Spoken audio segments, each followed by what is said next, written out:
नहीं मानते कि इस मुल्क में कोई इंसाफ का इदारा है। चंद अफराद जिद पर उतर आए हैं, सियासत कर रहे हैं। अगर सियासत करनी है तो तैयारी पकड़ें, हम आपका सियासत में मुकाबला करेंगे।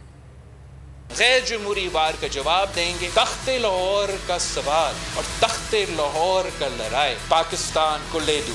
हम नहीं मानते कि इस मुल्क में कोई इंसाफ का इदारा है। जो इदारा कायद अवाम शहीद जुल्फिकार अली भुट्टो आज तक इंसाफ नहीं दिलवा सके, शहीद मोहतरमा बेनज़ीर भुट्टो के इंसाफ। अगर सियासत खेलना है फिर सियासत करने के लिए तैयारी पकड़ो। हम भी जानते हैं कि कैसे सियासत किया जाता है और हम अब सियासी मैदान में उतर आएंगे। तो नजर आ रहा है सामने लिखा हुआ है जुल्म मिटने के लिए दो चीजों से मिटेगा भाई।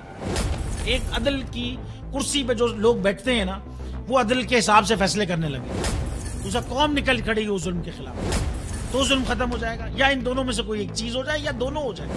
अगर 420 का मुकदमा था, उस वक्त अदलिया में जो लोग बैठे हुए केस देख रहे थे वो पूछते ना, यार चीट हुआ कौन है।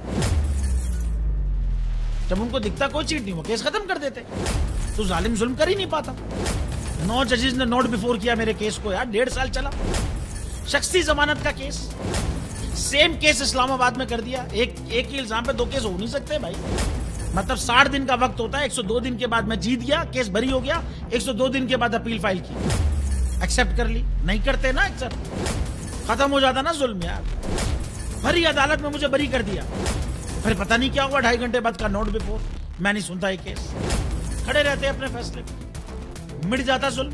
अल्लाह ताला ने बिठाया इन कुर्सियों पे इनको यार, ये अल्लाह ताला की तरफ से फैसले करने हैं। तो या तो ये फैसले आएंगे, जुल्म मिट जाएगा, या कौम खड़ी हो जाएगी जुल्म के खिलाफ। सुप्रीम कोर्ट के मंसूर अली शाह साहब जस्टिस एक ऑर्डर पास किया उनकी बेंच, और उस ऑर्डर के अंदर उन्होंने बड़ा क्लियर बता दिया कि जी बरियत की जो दरखास्तें हैं वो कब कब लगेंगी। उसमें से एक वजह उन्होंने बताई कि जी जब कोई क्राइम ही ना हुआ हो तो बरी कर दें, ताकि अदालतों पे बोझ ना रहे, वो केसेस चलते ना रहे। सुप्रीम कोर्ट की मिसालें कब बनाएगा ऐसे लोगों के खिलाफ जो इस तरह की एफआईआर काट रहे हैं, वैसे ऑफिसर्स, और ऐसे लोग जो इस तरह के केसेस को जजेस चला रहे हैं।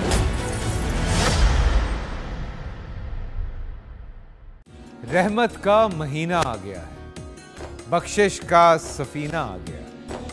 होगी मुलाकात उलमाए दीन से, जो देंगे इत्तेहादे बैनुल मसालिकीन का दर्स। जिक्र होगा अंबियाए कराम का। रमजान की स्पेशल ट्रांसमिशन रमजान में।